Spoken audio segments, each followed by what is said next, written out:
একটা কথা কিন্তু খুবই সত্যি, যদি তোমার সব থেকে কাছের ব্যক্তি তোমার মা তোমার শুভাকাঙ্ক্ষী হয় আর তিনি যদি বলেন যে তুমি যা করবে ভালোই করবে এবং তোমার সমস্ত ইচ্ছা একটু একটু করে ঠিক পূরণ হবে, তাহলে আমার মনে হয় পৃথিবীর কোনো শক্তিই তোমার ইচ্ছা পূরণ থেকে আটকাতে পারবে না। সেই ছোট্টবেলা থেকে কখনো বাবা মাদের উপর কোনো রকম প্রেশার ক্রিয়েট করিনি যে আমাকে এটা দিতে হবে বা এটা করে দিতে হবে, আর আজও এখনও পর্যন্ত করি না। বাট অলওয়েজ মনের থেকে একটা ইচ্ছে ছিল যে জীবনে যদি কখনো কোনো দিন কিছু করতে পারি তাহলে একটু একটু করে সব স্বপ্ন পূরণ করব।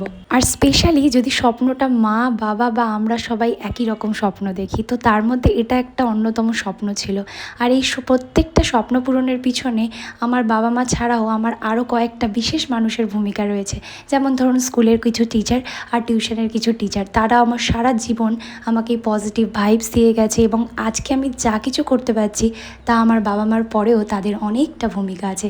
তাই আমার নিউ জেনারেশনের কাছে একটাই রিকোয়েস্ট, যে তোমরা তোমার বাবা মা এবং তোমাদের যারা শিক্ষক আছেন, যারা তোমাকে সঠিকভাবে গাইড করে, তাদের অবশ্যই কথা শুনে চলা উচিত এবং কোনো রকম বড় ডিসিশন নেওয়ার আগে তাদের অবশ্যই পরামর্শ নেওয়া উচিত।